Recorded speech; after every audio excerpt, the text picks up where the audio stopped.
Salut les amis, salut tout le monde et bienvenue encore une fois de plus sur votre chaîne d'information préférée, Info en Afrique. Pour vous qui êtes nouveau sur notre chaîne, n'oubliez surtout pas de vous abonner maintenant. Ensuite, cliquez sur la cloche de notification dans le but de ne pas rater nos prochaines informations. Eh bien les amis, aujourd'hui nous allons faire un petit tour du côté du Mali où Al-Qaïda fait monter la pression au Mali car c'est devenu très grave ces derniers temps du côté du Mali. Pour plus tard dans ce sujet, c'est parti après notre petit générique. Bon visionnage les amis.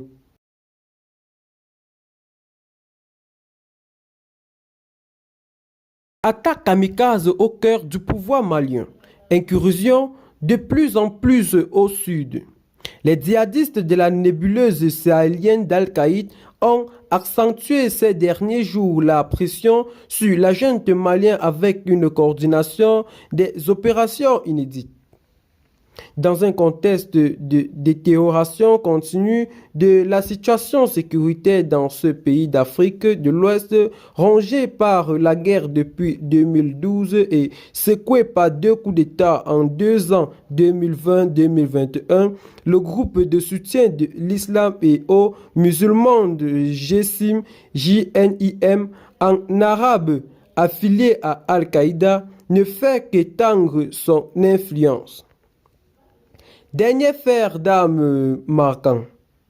2 véhicules piégés ont foncé vendredi sur un bâtiment de l'armée de Kati, ville garnison à 15 km de Bamako et cœur de l'appareil militaire malien, tuant un soldat.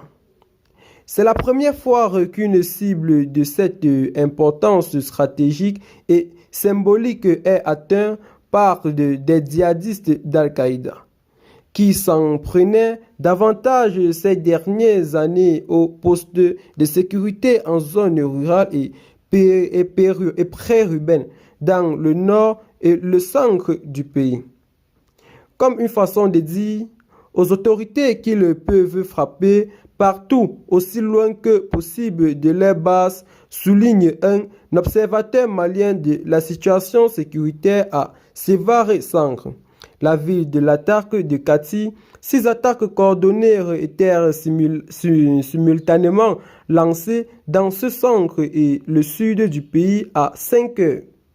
Une première, cette région du sud, Sikasso, Koulibaro, Kayes, autrefois épargnés par les fantasmes du djihad, sont désormais une cible. La plupart des attaques y sont revendiquées par le GSIM, créé en 2017 par la fusion de plusieurs fonctions d'Al-Qaïda.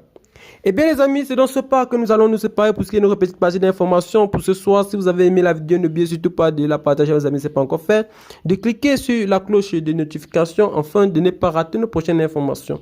Bye bye, à très bientôt pour de nouvelles vidéos.